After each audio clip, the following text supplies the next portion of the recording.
organizacionais.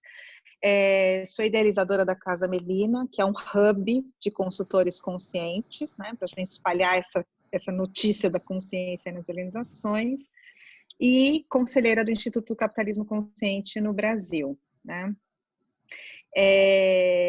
Eu queria, só antes de começar a responder tua pergunta, Paty, eu fiz uma grande transição de carreira, porque eu sou engenheira de formação, e lá nos meus 28 anos de idade, eu tive uma inquietação muito grande, que foi a seguinte: eu era responsável por 3 plantas produtivas, por 3 fábricas no Brasil, dentro de um negócio, e eu fiz a implantação de um projeto em uma delas, como piloto, e ele deu super certo, e ele foi super redondinho, e a coisa ficou muito bacana.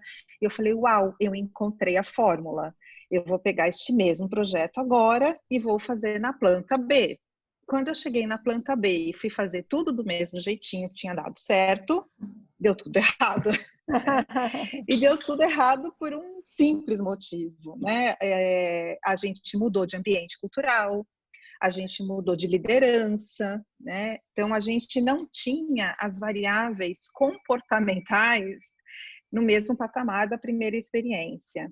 E aí isso começou a me intrigar, isso me interessou demais, né? O que é essa história de cultura, o que é essa história de liderança, como é que isso interfere de fato no sucesso dos negócios? E comecei a estudar essas coisas por conta própria. E, num determinado momento, me deu a necessidade de fazer essa transição de carreira mesmo. Fui fazer um mestrado em comportamento organizacional e há 20 anos que eu fui mordida aí pelo bichinho do desenvolvimento humano organizacional e não larguei mais, né? Então, teve uma vivência lá atrás que me levou a essa trajetória, né? E aí, o capitalismo consciente apareceu na minha vida tem 5 anos. Ele é um movimento que já existe há um bom tempo nos Estados Unidos, veio mais recente para o Brasil. Mas ele surgiu como? Nesses 20 anos de consultoria, eu percebi que as empresas já passaram por diversas inquietações e todas elas tinham a ver com o momento econômico, político do país, né?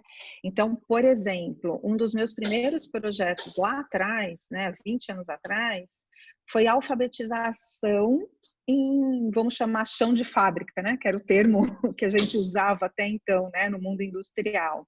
Por quê?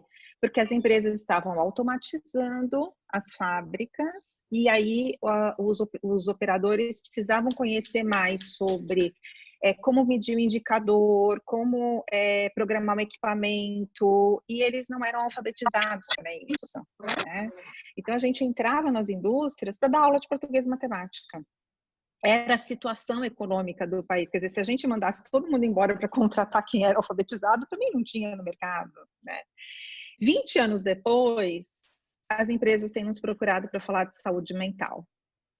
Então, eu fiquei muito me questionando assim, cara, o que a gente fez nesses 20 anos que lá atrás a gente alfabetizou pessoas, deu uma condição social muito melhor por conta disso, mas o que a gente deixou de trabalhar a ponto de hoje a gente precisar falar de saúde mental? Então, esse chamado para o capitalismo consciente, ele veio desse lugar, né? Que mundo a gente está vivendo que está pedindo mais consciência na forma da gente fazer negócios, né? E aí eu acessei diversos movimentos, o capitalismo consciente foi um deles, e eu tive o convite para fazer parte do movimento aqui no Brasil e eu aceitei, porque eu entendi que ali dava resposta para algumas coisas. E aí, Paty, quando você pergunta o que é consciência no capitalismo, né? A gente entende muito que é um resgate da forma como o capitalismo nasceu no mundo. É voltar para a sua essência e que ela foi distorcida ao longo do tempo, principalmente pelo papel do acionista e do investidor.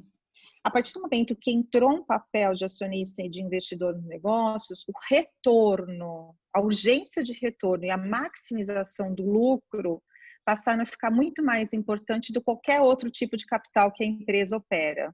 Só que a empresa não opera só o capital financeiro, né? Ela opera um capital intelectual, ela opera um capital emocional, ela opera um capital ambiental, né? Ela opera um capital relacional. E quando a gente tira esses outros tipos de capital da equação, a gente foca só na maximização do lucro.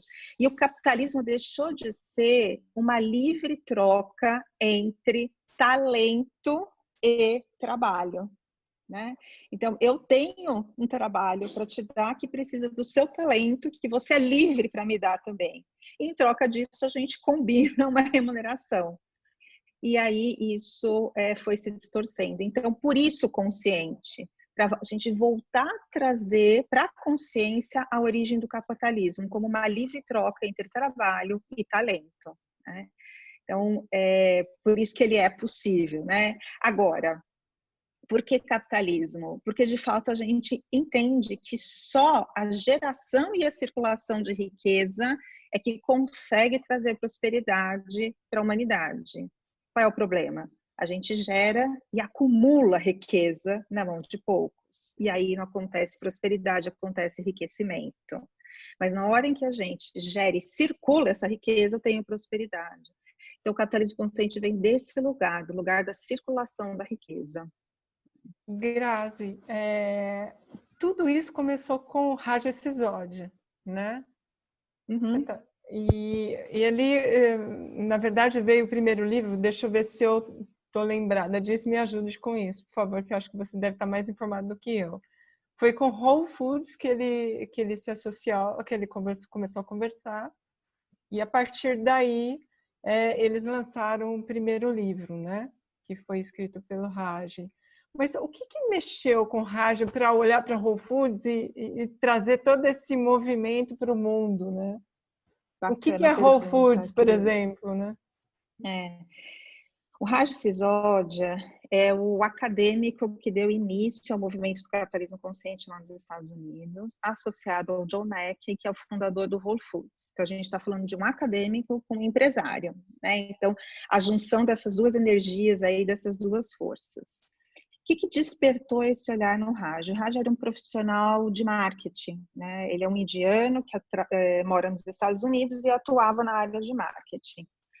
E aí, num determinado momento, ele se deu conta que a verba de marketing que ele tinha dentro da organização dele, que ele gerenciava dentro da organização dele, segundo ele, né, para muitas vezes convencer as pessoas a comprarem o que elas nem precisavam, né, era X vezes maior do que o PIB da Índia, que era o país de origem dele, né? E aí isso deu um baque, né? Como é que eu administro uma verba que é muito maior do que o PIB do meu país, onde a minha família continua morando, para simplesmente convencer as pessoas a consumirem? E a partir daí, ele começou a se interessar por pesquisar empresas que eram extremamente queridas pelos seus colaboradores e pela sociedade, pelos consumidores, sem investimento em marketing. O que essas empresas têm? Que elas são queridas, né? E elas não têm essa grana toda para investir. E a hora que ele começou a pesquisar essas empresas, ele entendeu algumas coisas que haviam em comum. Foi quando nasceu o framework do capitalismo consciente, né? E aí o John Mackey, né, que era o fundador do Whole Foods, entendeu que, poxa, ele tinha um negócio consciente, tinha nome o que ele fazia, né, porque foi uma das empresas pesquisadas, e ele se engajou no movimento para eles escreverem sobre isso. Antes de eu falar do framework do capitalismo consciente, eu acho que vale a pena contar como Joe Mackey descobriu que ele tinha um negócio consciente, né? Porque isso era feito de uma forma intuitiva, né? E aí, eu não sei se vocês conhecem a história dele, mas o primeiro mercado, que era em Austin, no Texas, ele pegou fogo. E ele perdeu praticamente tudo. E quando ele perdeu praticamente tudo, ele disse, bom, agora dancei, né? Não tenho mais o que fazer, vou ter que seguir outra coisa na minha vida. Só que os moradores da cidade não se conformaram de perder o Whole Foods. porque eles tinham carinho para aquele lugar, porque eles eram bem tratados, porque a relação era humanizada, porque eles não iam simplesmente comprar um alimento no mercado, eles iam comprar saúde, porque eram alimentos que eles sabiam a procedência, eram alimentos que a cadeia de fornecedores era totalmente gerenciada para garantir que não houvesse nenhum maltrato, nenhuma distorção aí de relação. Os funcionários eram felizes. Não, a gente não está perdendo o mercado, a gente está perdendo alimentação saudável, estilo de vida. E aí toda a população da cidade se juntou para ajudar ele a reerguer o mercado. E ele falou assim, nossa, eu tenho muito mais que o mercado, né? E aí ele entendeu o tamanho da consciência que havia naquele negócio, né? Então, foi um despertar que aconteceu de maneiras diferentes, mas com ambas cabeças que se juntaram aí para trazer o conceito. E aí, quais são os pilares, né, que o capitalismo consciente sustenta, observando o que essas empresas têm de especial, que eles chamam de empresas humanizadas? É um propósito elevado, que é um propósito que vai além do lucro, é um propósito que impacta todos esses tipos de capital e não só financeiro. É uma liderança consciente, que realmente lidera a partir do todo, não a partir de si. Uma cultura consciente, e aí cultura consciente nesse conceito é assim, é quando a gente não permite que se perpetue aquilo que a gente não acredita, aquilo que a gente não valoriza. Quando a gente dá um basta para coisas que não são aceitas, né?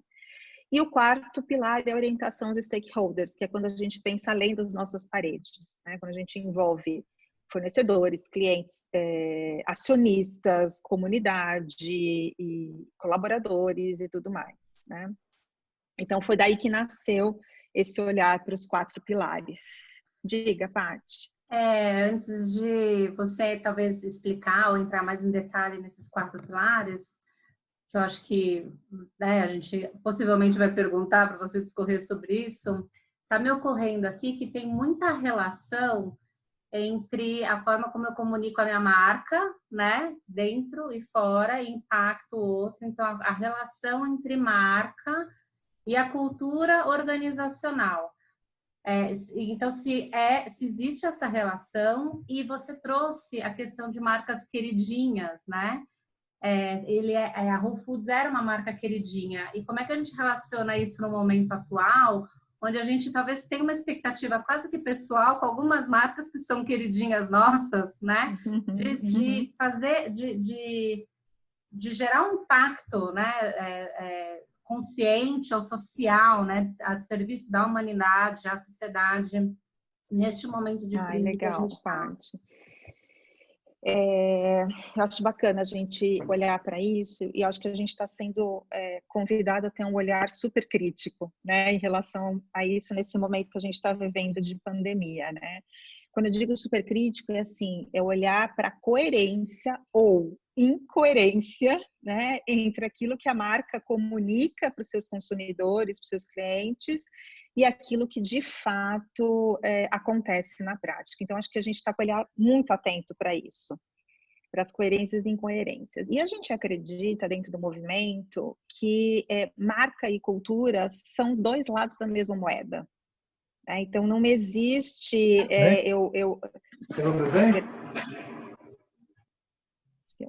Não existe fazer algo para dentro e fazer diferente para fora, né? Essa incoerência, ela vem à tona em algum momento, né? Então, quando a gente fala de cultura consciente, a gente está falando de uma marca que também age de forma consciente.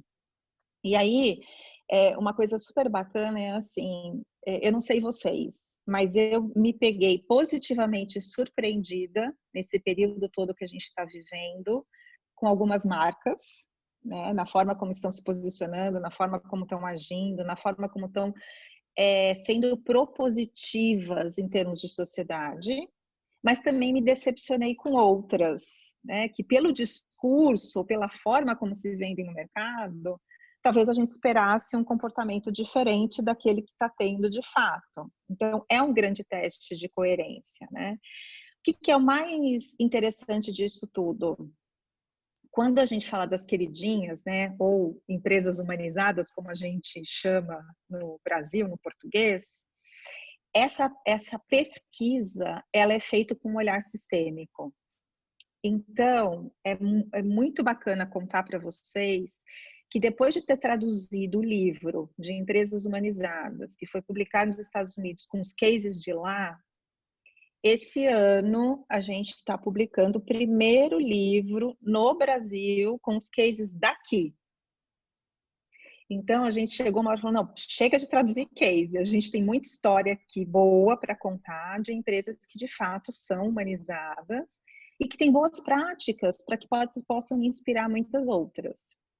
Essa pesquisa foi feita o ano passado, tiveram 1.115 empresas que se inscreveram, das 1.115, 22 foram, entre aspas, eleitas, né? Eu falo entre aspas porque não é um ranking, não é nada disso, mas foram consideradas empresas humanizadas.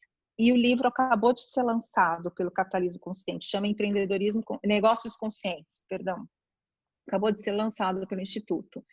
E nesse livro, esses 22 cases são contados.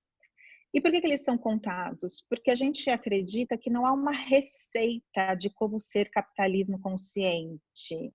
Não há uma receita de dizer, olha, faça isso, faça aquilo, que você vai ser um negócio consciente. Um negócio é considerado consciente quando os stakeholders o consideram. Então, quando eu pergunto para o fornecedor, quando eu pergunto para o cliente, quando eu pergunto para o colaborador, quando eu pergunto para o acionista, quando eu pergunto para a comunidade local, enfim. E dessas pessoas a gente escuta casos e referências de atitudes conscientes, aí sim é considerado. Então, o livro ele tem o objetivo de inspirar.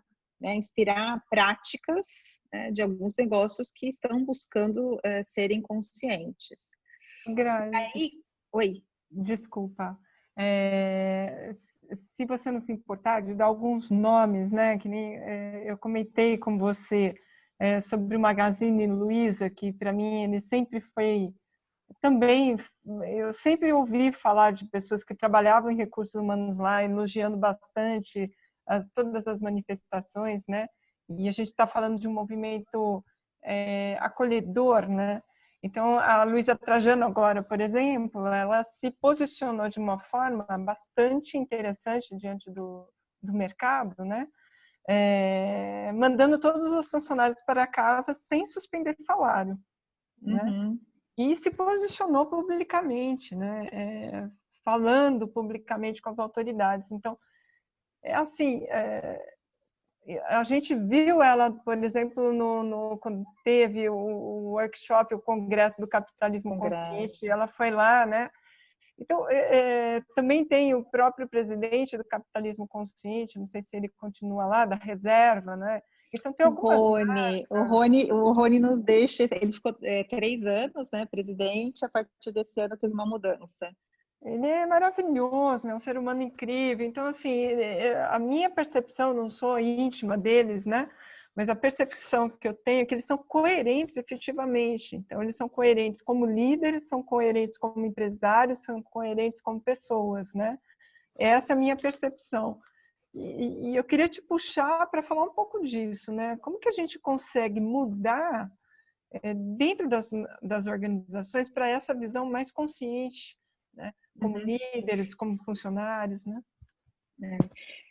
É legal, Cris, quando você fala coerência, né? É isso que no fundo a gente às vezes não sabe dar um nome, mas a gente sente, né? É isso que a gente percebe, né? Só, nossa, tem alguma coisa que está descolada entre o que a pessoa fala e como ela age e tal, mas isso a gente consegue ler, né? Isso a gente consegue de alguma forma captar. Só que tem uma coisa muito bacana, né? Que assim, talvez o grande teste de coerência acontece de fato nos momentos de crise. Né? É neles que a gente se vê com a nossa coerência sendo testada. Né? Então, às vezes pergunto assim, você acha que essas empresas humanizadas serão humanizadas para sempre? Não sei. Né? Em que momento a coerência será testada e, de fato, a gente vai poder ver isso. E aí me ocorreu de compartilhar aqui com vocês um livro que também foi traduzido pelo Capitalismo Consciente, que é o Todos São Importantes. Até aqui, ó. Não sei se alguém já ouviu falar, conhece. Ele é um livro que o Raj foi coautor, mas ele foi escrito pelo Bob Chapman, que é um industrial norte-americano. E para mim tem uma passagem do livro super interessante, que é assim: ele herdou essa empresa da família, é uma empresa de maquinário pesado, indústria pesada, e ele meio que olhava esse negócio como uma obrigação, né? Uma sucessão familiar, uma obrigação de estar ali como gestor, tudo mais. E ele tinha uma crença que, assim, quem vai se encantar ou falar com forma orgulhosa que trabalha numa indústria de equipamento pesado, né? Não estou produzindo perfume, eu não estou produzindo vinhos, eu não estou produzindo nada de charmoso. Então, ele sempre olhou aquela troca, né, entre salário e mão de obra como uma obrigação. Até o dia que ele foi no casamento do filho do melhor amigo dele. E aí, neste casamento, ele viu que o amigo dele estava super tenso. Ele falou, cara, não precisa ficar tenso, tá tudo certo, a festa tá linda, sua filha tá linda, tá tudo ótimo, relaxa. Ele falou assim, sabe o que é? É que eu tô pensando numa coisa. Até hoje, eu pude garantir a forma como minha filha estava sendo tratada, porque ela estava dentro da minha casa. A partir de agora, eu não tenho mais certeza como ela vai ser tratada. E aí isso me preocupa.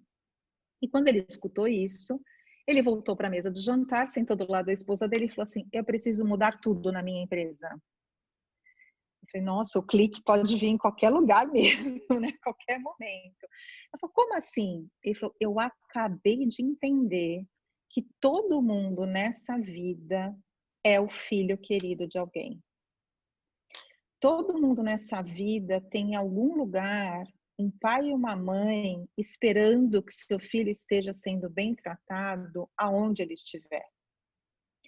Se os pais e mães dos meus 4.000 funcionários aparecessem na minha fábrica hoje para perguntar como eu tenho tratado seus filhos, eu teria vergonha de dizer. Percebe que ele teve o clique da humanização, né?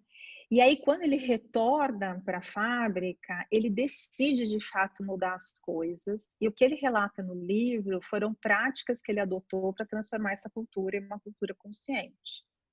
E uma das grandes práticas foi chamar as pessoas para participar mais das tomadas de decisão. Ele falou, gente, as pessoas querem o melhor. Se elas querem o melhor, elas têm ideias. Se elas querem o melhor, elas sabem o que fazer. Por que eu não pergunto? Por que eu não envolvo? Né? E assim foi, e eles, enfim, transformaram muitas coisas. Até a crise. Por isso que é muito legal a gente pensar no que já aconteceu em termos de crise, né? Como é possível. E aí aconteceu a crise lá em 2008, 2009, e ele teve o grande teste dessa coerência, né? Que a Cris citou aí. E nesse momento de crise, o que ele decidiu fazer? Ele reuniu todos os funcionários e disse o seguinte, gente, a minha decisão mais óbvia é mandar alguns embora, porque as contas são essas e a gente não vai conseguir pagar essas contas. Mas não é o meu desejo. Então, o que a gente pode fazer? E aí os próprios funcionários, em conversas, eles sugeriram que cada um tirasse 1 mês de licença não remunerada.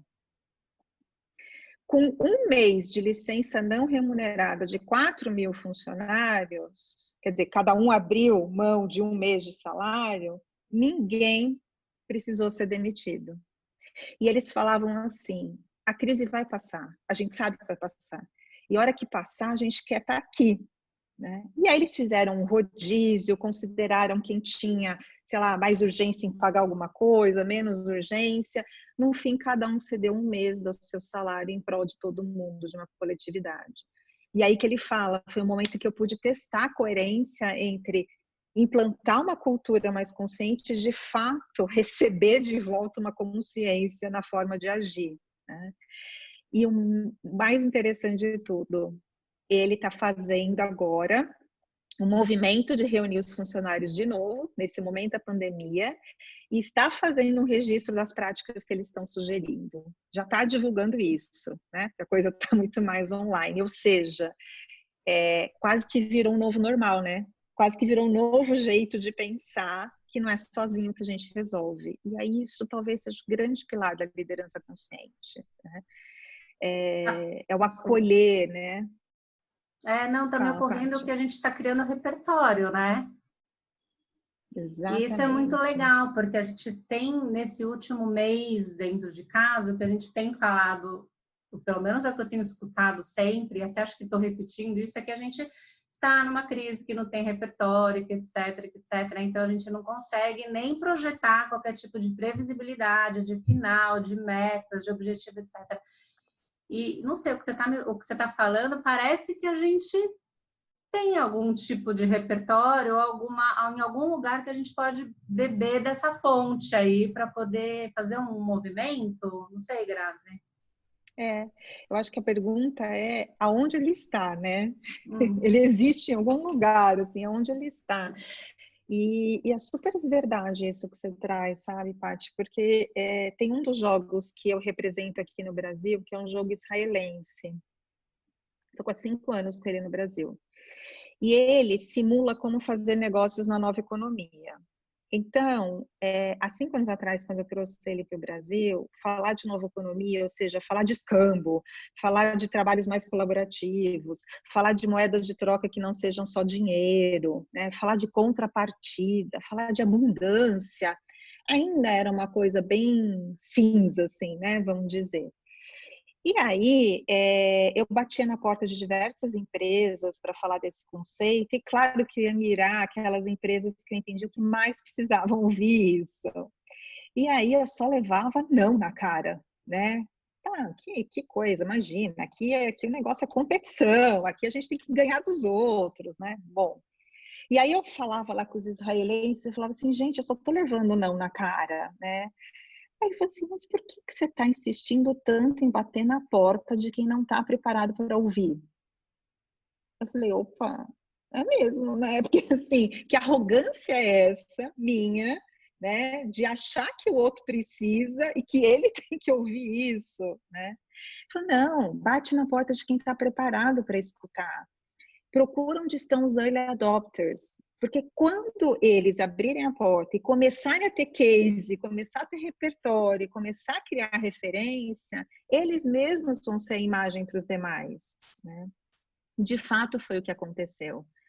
De fato, foi um caminho muito mais, vamos dizer assim, preparado para isso. E aí vai se formando repertório, né? Então, quando alguém dizia assim, mas essa história de um mês de licença não remunerada é porque foi lá nos Estados Unidos, né? Vai tentar fazer isso aqui.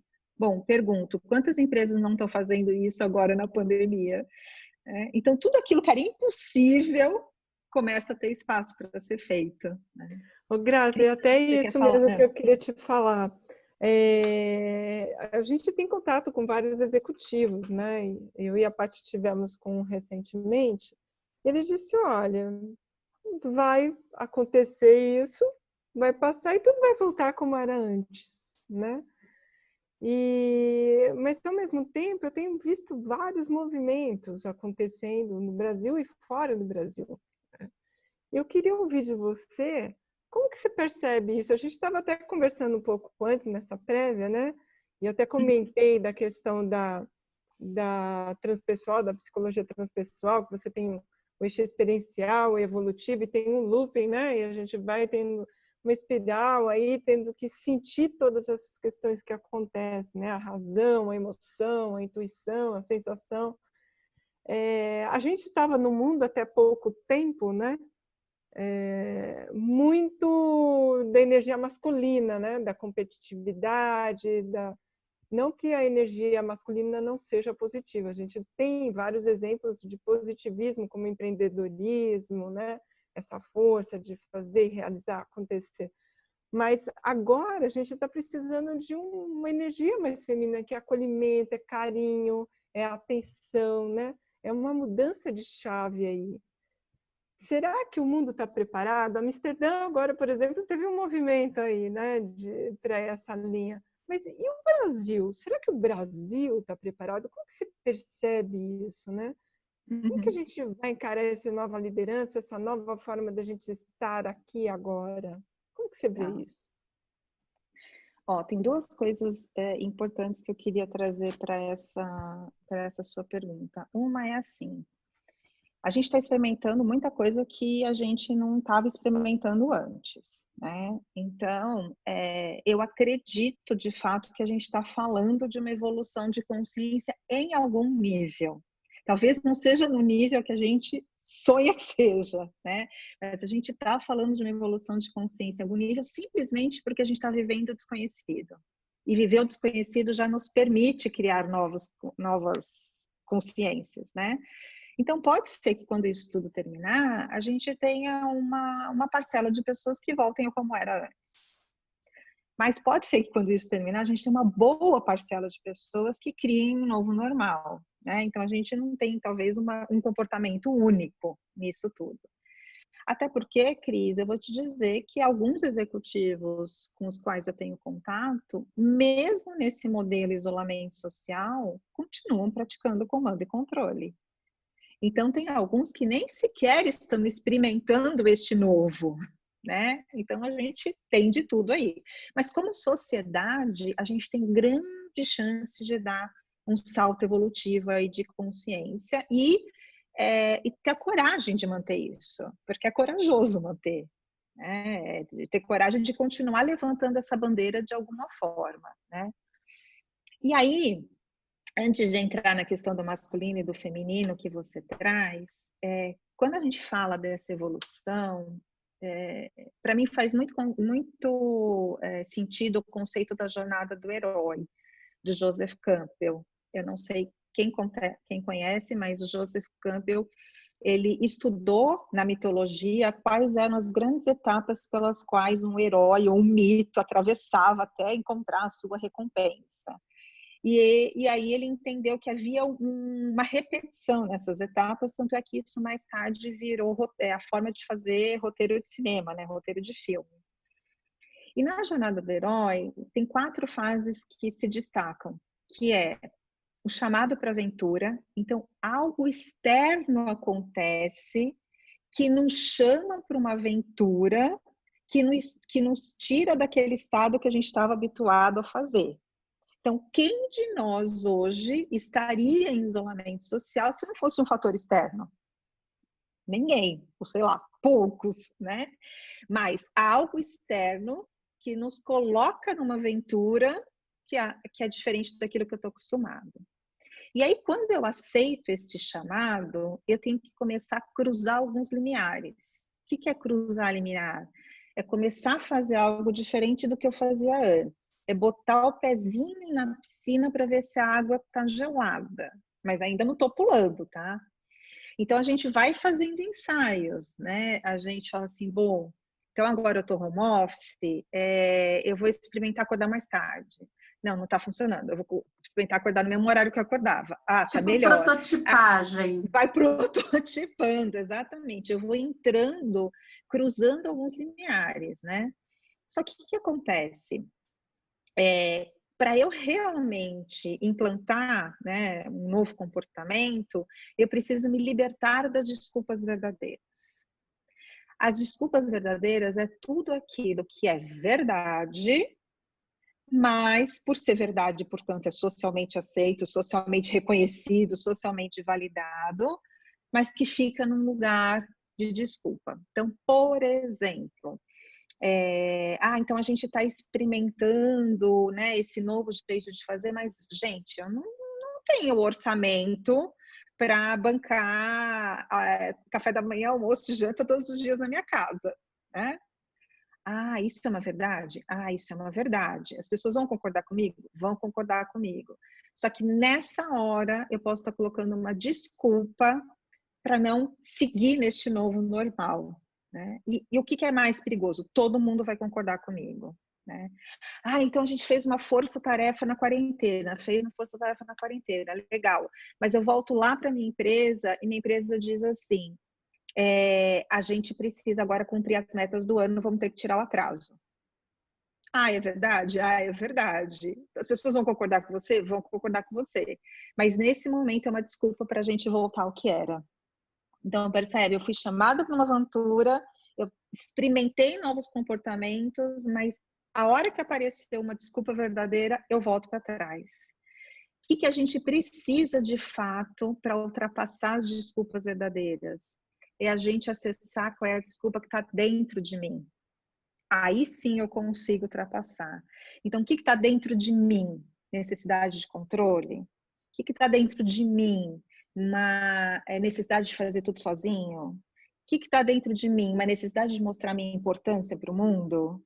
A hora que eu acesso isso é que a gente ancora um novo comportamento. Então, quando você me pergunta o quanto disso vai ficar, a minha pergunta é quantos líderes vão conseguir sair, né, para este lugar de olhar o que precisa ser ressignificado dentro de si, né?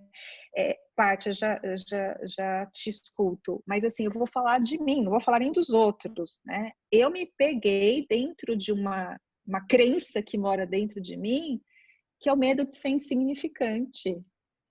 E aí, assim, a hora que você está precisando ficar mais recolhida, mas tem medo de ficar insignificante, você acaba se expondo demais. Se você se expõe demais, você não está entrando em contato com o que você precisa entrar, né? Ah, mas a gente não sabe quando isso vai acabar, como é que vai ser? Então, eu me peguei com medo maior ainda. Sei lá, se isso acaba em maio, talvez para mim isso acabe em dezembro, porque eu estou convivendo com um médico dentro de casa que está indo para o hospital. Então, a minha quarentena vai ser maior que a dos outros, porque eu não quero ser vetor para ninguém. Como é que vai ficar a minha insignificância? Então, se eu não parar neste momento para entrar em contato com isso, eu volto para a organização sendo que líder.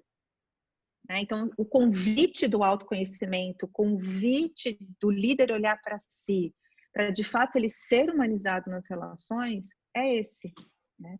Aí sim, que líderes que vão conseguir sustentar isso? Quem tiver coragem de olhar para si nesse momento. Não, maravilhoso. Eu ia só fazer mais uma pergunta, porque tem gente... Paty. Que líder sou eu que mereço ser seguido, né? É só essa pergunta que eu queria deixar aqui. Já tem gente já querendo fazer pergunta e a gente já está quase...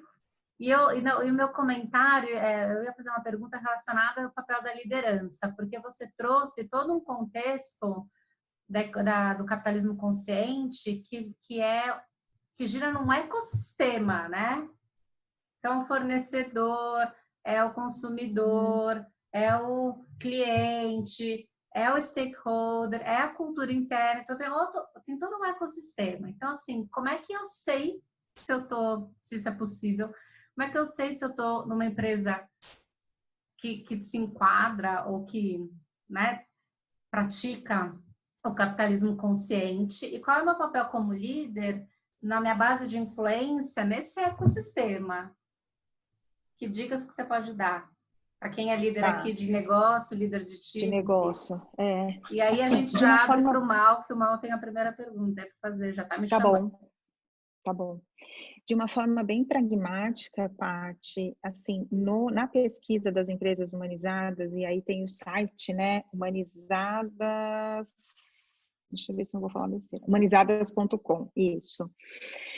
Você vai encontrar ali algumas questões para cada um desses pilares. Então, assim, se eu sou uma empresa orientada aos stakeholders, o que eu tenho que olhar e responder, né?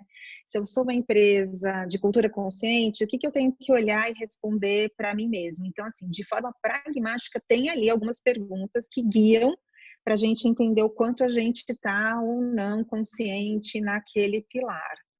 E que, de certa forma, foi foi a referência da pesquisa que foi feita, né? Agora, lembra que a gente falou que a gente saca quando tem coerência, quando tem incoerência, que isso é uma habilidade da natureza humana? Eu acho que esse olhar está em conversar com as pessoas, esse olhar está em, de fato, acessar quem tem contato com aquela organização, né? E que isso, de alguma forma, acho que foi legal você ter perguntado, que estava esquecendo de falar, do livro que vai ser lançado esse ano, que foi escrito pelo Raj agora, que chama Organizações que Curam. Então, eu estou com a edição em inglês aqui, porque a tradução ainda não está pronta, mas vai ser lançada ainda esse ano. Mas, assim, organizações que curam, né? O despertar da consciência nos negócios para ajudar a salvar o mundo. Como assim que a gente fala que a organização é um lugar de cura, né? E aí ele tem um conceito super interessante, que ele diz o seguinte: se a sua empresa não estiver contribuindo para alguma cura do mundo, ela está contribuindo para alguma dor. Não existe caminho do meio.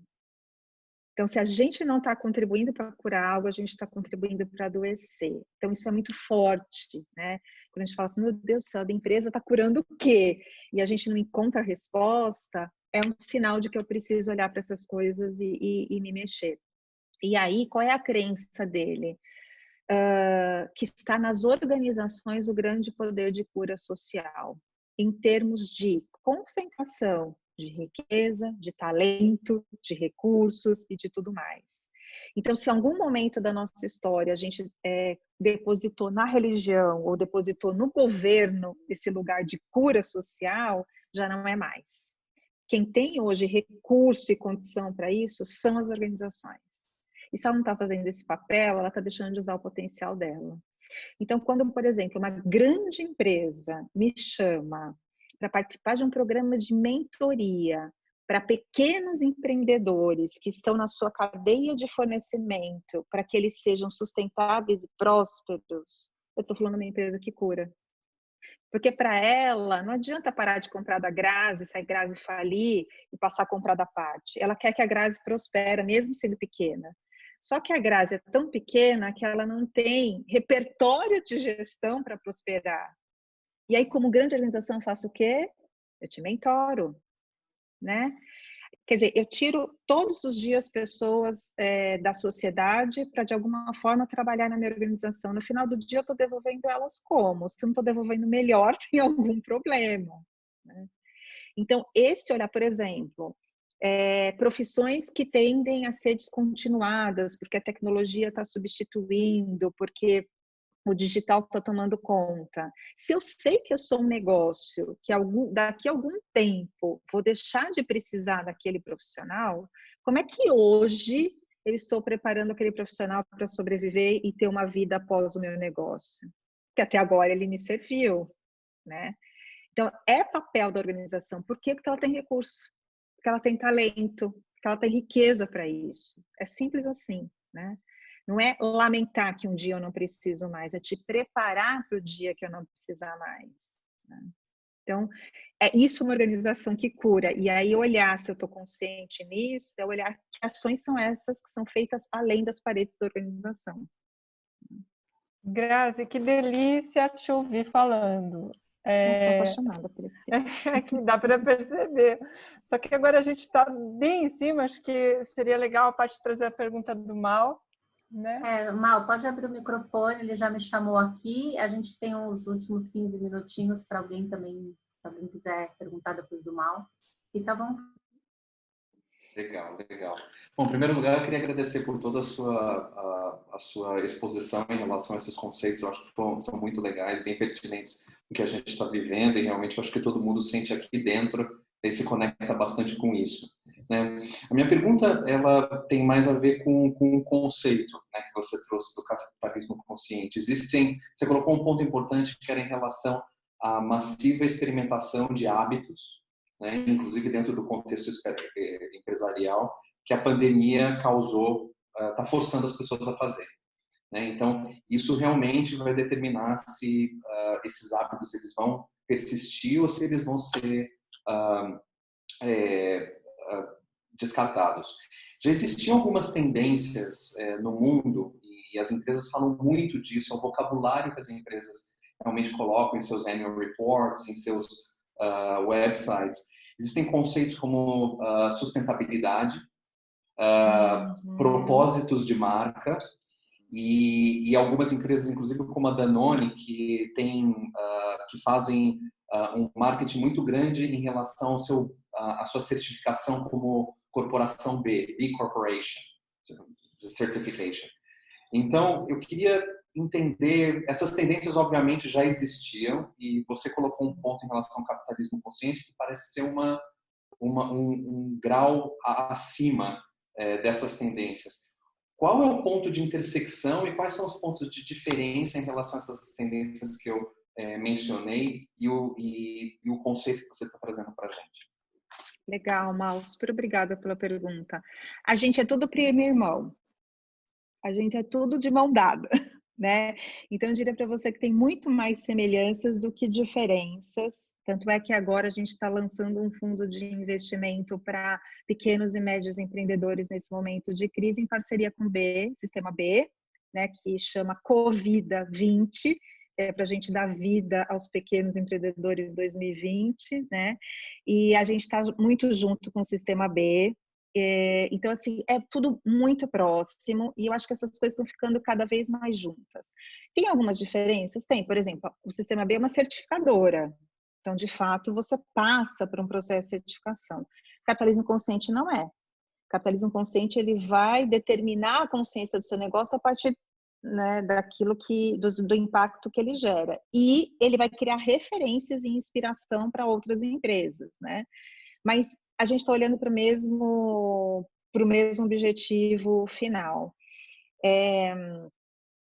E aí, no capitalismo consciente, a gente viveu os 3 últimos anos muito focado em comunicação, divulgação, se fazer conhecido, criar um papel na sociedade.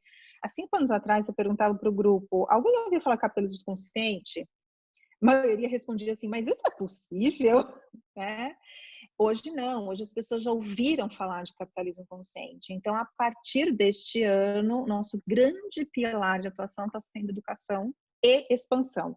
Quando eu digo expansão, é sair do eixo Rio-São Paulo, que é onde ele é mais forte, e ir para o Brasil todo, e educação, que é quando a gente começar a trabalhar o como fazer. Né? Então, esse está sendo o nosso grande desafio agora. Acho claro, que tem obrigado. uma pergunta do Ricardo, é isso? Sou eu? Chegou minha vez? Vai lá, Cá. Tudo bem? Boa noite. Isso, tudo, e você? Ótimo, parabéns, bacana. Delícia mesmo a conversa, viu? Quando eu soube ali, eu falei, poxa, essa eu guardei 3 vezes. Olha o livro que eu estou lendo aqui, ó. Esse foi o primeiro livro a gente relançou. Foi o primeiro. Bacana. Eu tenho um monte de perguntas, mas eu vou fazer uma só, que é o seguinte, né? Eu trabalho com branding, né? Faz 20 anos já trabalho em consultoria nessa área de marcas, enfim, então eu acompanho muito marcas e consumidores, né? E uma das coisas que eu tenho até me perguntado um pouco esse movimento, quando pensa nas grandes empresas, tem muitas empresas que ainda estão muito ligadas ao conceito da meritocracia.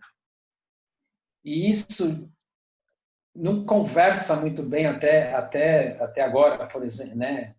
Talvez mude, mas sei lá, com o conceito de olhar o stakeholder, né, de uma forma plena, a cadeia toda, público interno. Até mês passado tinha gente processando o empregador por conta de né, enfim, aquela pressão, né, sobre-humana que eles fazem, enfim. Então, como é que você vê grandes empresas que são, né, super badaladas por parte da sociedade e esse conceito todo?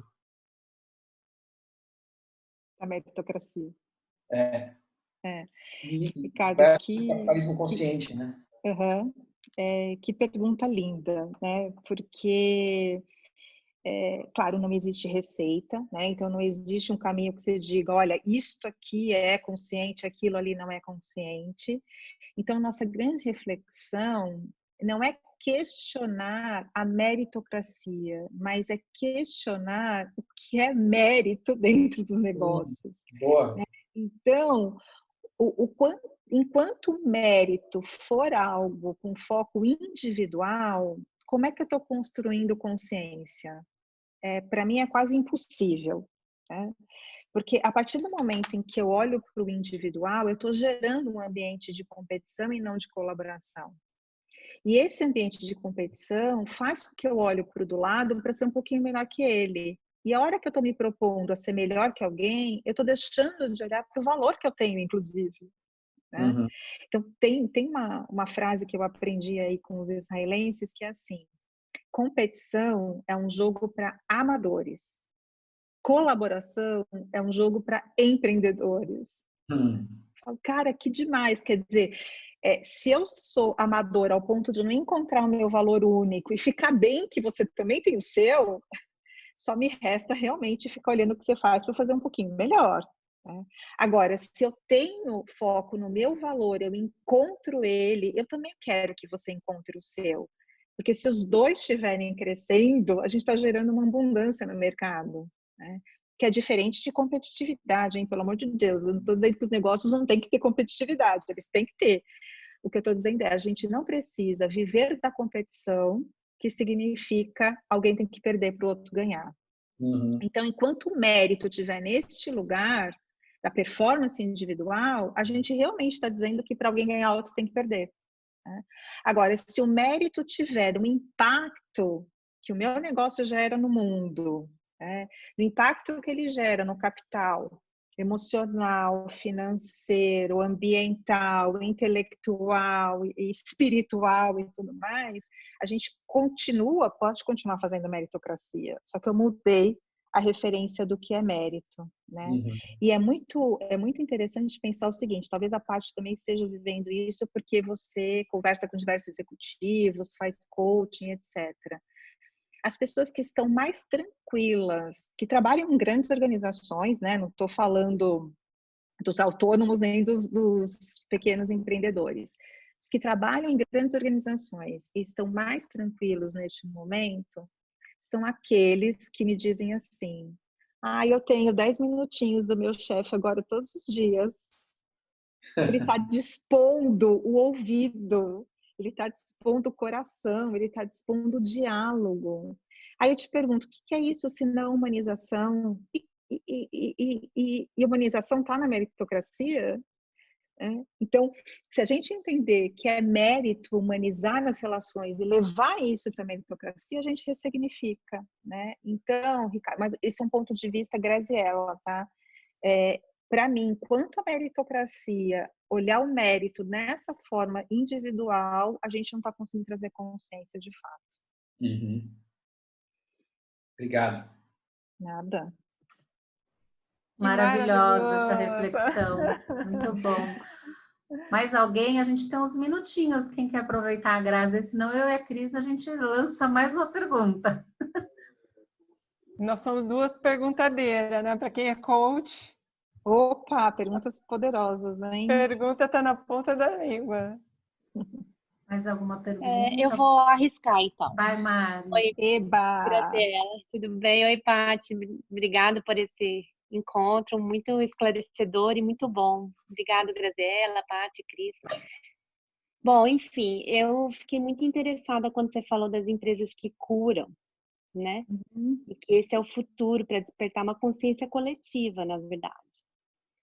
E quando a empresa tem o propósito de curar ou querer curar, mas a liderança que está nela não está ainda coerente com esse propósito. Como que a gente faz, né? O que precisa acontecer para ter essa coerência entre o propósito da empresa e a liderança que está dentro dela? A pergunta de $1 milhão, Grazi, por favor.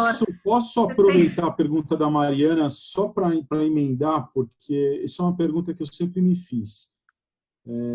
Aproveitando o que a Mariana falou, existe realmente essa separação? Porque quem faz a empresa são as pessoas, quem constrói missão, visão, valor, esse tipo de coisa.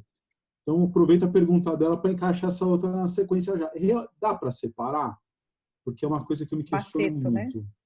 Né? Denis é que está o sobrenome, mas é isso tá aí. Bom, tá bom, Denis, legal. Parabéns, isso aqui é uma bênção que está acontecendo. Eu trabalho num mundo de loucura e a Patrícia, quando me convidou, eu falei, deixa eu ir lá, porque deve ser bem bacana. A Paty, ela veio com esse tipo de conversa para dar uma limpada na mente. Eu estou passando pela minha segunda fusão de empresa, então seus colegas falam assim, você deve ter muita saúde. Então, eu me questiono essas coisas que você está falando. Perdão interromper aí a sequência. Muito bom, muito bom. Denise e Mariana, acho que são perguntas complementares mesmo. É quase que uma esquizofrenia, né? Quando você fala, essas coisas conseguem se separar, é quase como se a gente tivesse uma crise de identidade, né? Porque, de fato, se a empresa tem um propósito de cura e o propósito, ele é, de alguma forma, liderado, influenciado, encabeçado pela alta liderança dessa organização, e a alta liderança não se comporta como um ambiente curador, não se comporta com cuidado, né? Não tem filosofia do cuidado naquele ambiente, é quase que esquizofrênico. Eu tenho duas personalidades, né? Agora, as incoerências, elas saltam aos olhos. Não tem jeito, né? Então, se de um lado, né, lembra, cultura e marca são dois lados da mesma moeda. Se de um lado eu estou contando para o meu mercado que eu curo, e dentro de casa eu tenho uma cultura que adoece, essa incoerência, ela se manifesta em algum momento e não se sustenta. Então, assim, em geral, a gente define um propósito porque ele é bonito e vendedor, mas a gente não acredita nele. E isso não evolui, né? Então, é essencial que a gente tenha uma liderança que acredita de fato no propósito e constrói esse propósito a partir de uma verdade? Senão, é muito difícil isso se sustentar. Né? E aí você vai ter o quê? Em geral, tá? Você vai ter pessoas aderindo àquele negócio porque talvez elas estejam passando por um propósito financeiro. E que tudo bem, né? Propósito financeiro também é nobre, a gente precisa de sobrevivência. Mas a partir do momento que esse propósito financeiro tivesse esgotado, eu não tenho mais a alma daquele colaborador comigo, né? Percebe? Então, para mim é esquizofrênico a gente vender algo para fora e ter uma atuação diferente para dentro. Em algum momento isso aparece. Então, uma moda de criação de propósito, né? Daí, assim, olha, você pode vir aqui ajudar a gente a elaborar, eu recebi várias elaborar o propósito da empresa. Claro, você tem 2 horas. Hã? 2 horas? Você quer criar uma frase bonita, um slogan, é isso? Não. Isso não é propósito. Não, a gente tem que construir isso da alma, né? Tem que vir aqui, ó, de dentro para fora. Não são em 2 horas. Eu lembro de um cliente nosso, Cris, que o propósito da empresa era ser a melhor empresa no segmento, papapá. E ele me falou desse propósito com muito orgulho, né? E eu disse assim, nossa, o seu propósito é só isso, ser melhor que o outro? É só isso que você faz de bom? Acabou, né? Como assim? Né? Então, foi uma baita de mudança mesmo, de jeito de pensar, e esse propósito foi reconstruído. E é muito interessante, porque esse CEO, ele passou por um processo de transformação lindo, mas naquele momento, ele queria, de fato, fazer tudo sozinho. Então vem cá, você me ajuda a fazer? Eu falei, ajudar você? Não. A gente tem que ajudar a organização, né? Você está aqui há quanto tempo? Não, estou aqui há 5 anos. E o funcionário mais antigo? Está aqui há 28. Poxa, ele deve saber muito mais que você sobre esse negócio, né? Vamos envolver todo mundo? Então, foi uma outra forma de fazer, né? E aí, quando ele entendeu que ele precisou... Aí que eu falo do olhar para dentro. A necessidade de controle era tão grande, né? Que eu não conseguia envolver os outros, ou que eu não conseguia pensar em outra coisa a não ser a melhor. Né?